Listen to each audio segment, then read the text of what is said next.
Hi, everybody, and welcome to Heel Heat. My name is George Coles, and on this episode, we're asking the question that everybody's asked: why, John, why? And I'm doing this separate from my review of the Elimination Chamber so I can expound a little bit more on the subject. If you don't know what we're talking about the John Cena heel turn at Elimination Chamber, aligning himself with The Rock, becoming The Rock's champion, or The Rock's, I guess, giving The Rock his soul. And we're going to talk about this a little bit in more depth. I thought that this deserved its own video. If you watch my review of the Elimination Chamber, which, spoilers, as I'm doing this, I just recorded 5 minutes ago, but they're going to be released at separate times. I digress. I talked about how special I thought this moment was, and how I thought it ranks up there as of right now, with moments like Andre telling Hogan he wanted a shot, Hogan turning and joining the NWO, Zbyszko turning on Bruno Sammartino. I think it's one of those moments that's a generation-defining moment for wrestling fans. Kids and teenagers and even adults like myself that watch wrestling right now, this is going to be the moment for this generation that we look back at as the touchstone moment. Like I said with those other moments, anyone that grew up in the 70s as a fan remembers Zbyszko turning on Bruno. Anyone that was a fan in the 80s during the rock and wrestling era remembers Andre and Hogan. Anyone in the 90s during the Attitude Era, or even just before that,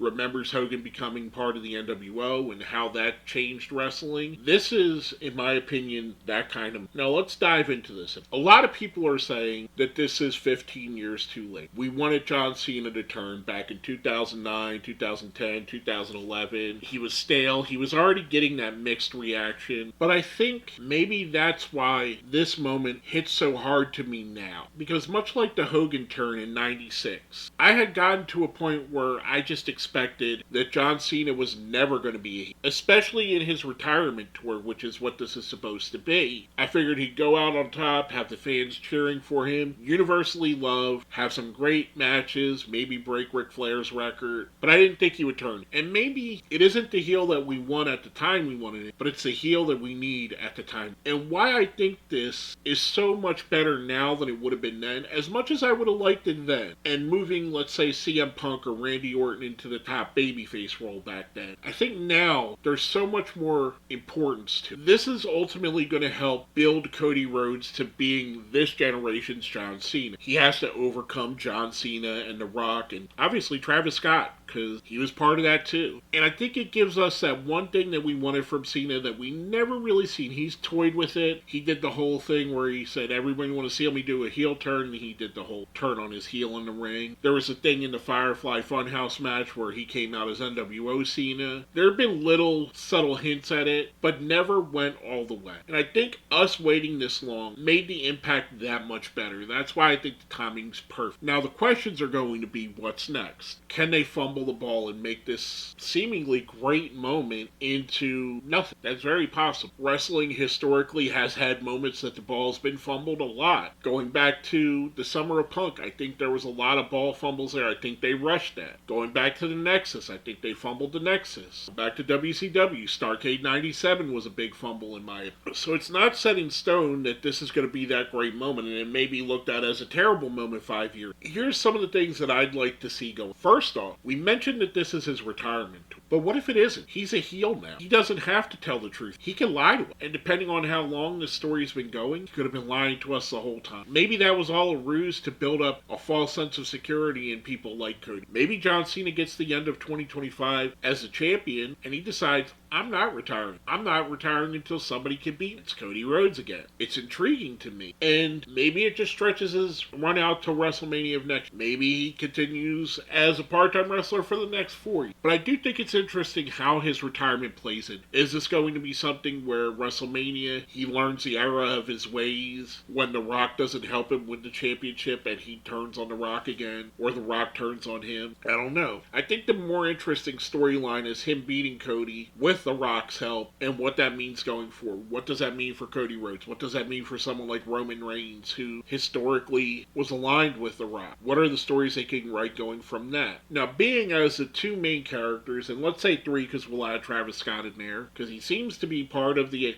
action. He was involved in the beatdown. Obviously, the three of these guys are all part-timers at best, and maybe we get one, two, or all three on a show at a time, but they're not going to be on every SmackDown or every Raw or whatever show they decide to put them. This is where I think this needs to expand. There needs to be more of a faction, more of a corporation, an NWO, something of that nature, some backups. So when we get to the six-man match, which we have Cena, Rock, and Travis Scott versus Cody Rhodes and whoever, they have some backup on the outside too. The numbers are still in their advance. I think there needs to be a faction out. Now, I don't know what you call the faction. I know a lot of people I've seen online said it's a new NWO, which I hope they don't do that.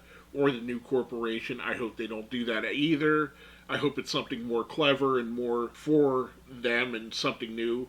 I do know if they do make a faction, they have to have a fantastic logo, because that's going to help sell a lot of merchandise. When you think back at the great factions and their logos, like DX, like the NWO, the Four Horsemen, great logos, great merch. When you think of some of the other factions like the Core, not such a great logo. Even the Nexus, they didn't have a great logo. It was okay. You don't see people buying Nexus shirts now. What I'd like to see him, and when I say him, I mean them, being The Rock and Cena, I'd like to see them bring in some wrestlers that need that little bit of a push to raise their status. And the things that stand out to me here, the people that I'd like to see join, I'd love to see them bring in the Street. We've already seen a more heelish edge to the Street Profits as of late. Bring them into the faction as a tag team, and then maybe even splitting them up. This could be the catalyst for that Montez Ford solo run that everybody has wanted. I think that they would really benefit from being aligned here, especially since it would help them be in the forefront of SmackDown, which I'm guessing is the show that they're going to be on, because that seems to be the show that Cody's on. The other person that's part of the current roster that I'd love to see join is Carmelo Hayes. I think Carmelo Hayes has all the potential in the world to be a main event wrestler, but on the main roster he hasn't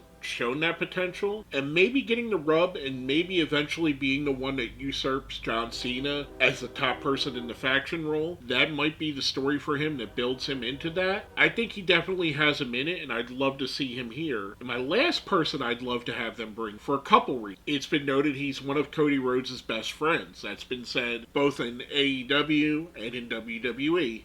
And that's Matt Cardona, the former Zack Ryder. There are so many ties between him and Cena and the whole thing with Eve Torres back in the day. Cena could bring in Cardona as his hired hitman because he has the stroke to bring Cardona back, where Cody Rhodes couldn't get him back. Cody Rhodes couldn't get Triple H to sign, couldn't get Nick Khan to sign. But Cena and The Rock can, because The Rock is the final boss. And now Cardona is with them, a friend that's turned on Cody, giving more of a personal stake in this as well. Stacking the deck even more. Think of the NWO, but not getting as out of hand as the NWO did. If you would have stuck to maybe the first 6 or so members of the NWO, the Outsiders, Hulk, DiBiase, the Giant, Six-Pac, that would have been a way more effective version of the NWO. Obviously, there are other members that I think added a lot to it, like Scott Steiner, Buff Bagwell, Macho Man, Conan. I think there's a lot of other wrestlers, but it got too bloated. If they could avoid that here, keep this to maybe about 5 or 6 people deep at the very most. You have these wrestlers that are going to be on TV every week that could be your soldiers, while your main people, your generals, I guess you could say, of Cena, The Rock, Travis Scott even, are pulling the strings behind this. I think it would be an interesting thing to tie that in. But all in all, I do think this is one of the huge moments in wrestling history. Hopefully, what they do going forward keeps our thoughts on that, because it could end up souring. It could end up being, remember when they tried to turn Cena heel and it failed miserably? That could be what happened. I don't think it's going to. I have trust in this regime, and I have trust in the people in the story that it won't be that. But we'll see. Hopefully, this all ends up being as good as I think it's going to be. Let me know what you think. What do you expect out of this? What do you expect out of the Cena heel turn? Would you like to see them form a fact? Let me know down here in the comments. While you're there,